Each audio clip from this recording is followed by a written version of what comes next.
Russia is forcing the children that it's kidnapped from Ukraine to fight against their own country once they turn 18 as part of a direct order from President Vladimir Putin, Kyiv officials said. Andriy Yermak, Ukrainian President Volodymyr Zelensky's chief of staff, said soldiers on the battlefield are coming face-to-face with the young men, with one rescued 19-year-old recounting the Kremlin's re-education process that he was made to endure for 3 years, the Times of London reported. "We were made to sing the Russian anthem every morning, then physical training, jumps, squats, running, crawling, and we also learned how to shoot," Vlad Rudenko told the outlet.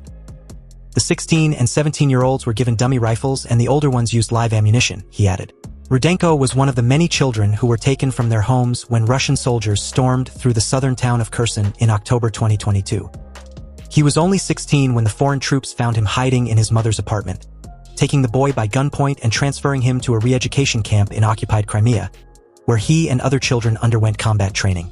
Rudenko, who was smuggled over the front lines with the help of his mother last year, considered himself lucky when compared to some of the other 35,000 children Russia has kidnapped. "The Russians didn't manage to take anything from me, though. They just deprived me of my childhood," he said. "I am lucky, because there are Ukrainians now who are fighting against their own people." Yermak, who slammed Moscow as a terroristic regime, said the kidnapping and re-education of countless Ukrainian children serves two goals.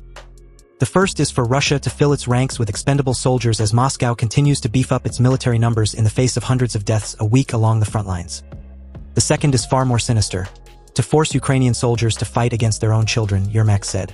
The top Ukrainian official confirmed that soldiers have already begun identifying the bodies of their own countrymen on the opposing side of the battlefields. The Russians want to destroy the new generation of the Ukrainians, and they are building new soldiers against the country where they were born.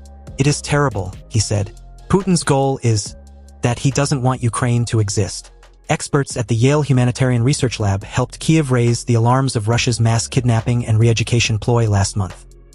The U.S. research team has been working to keep track of Ukrainian children that have disappeared since the start of Russia's 2022 war on Kyiv and has identified dozens of Russification camps, at least 13 in Belarus and 43 in Russian-annexed Crimea and across mainland Russia. There, the kids are indoctrinated into Putin's ideal citizens and raised to speak Russian and not their native Ukrainian.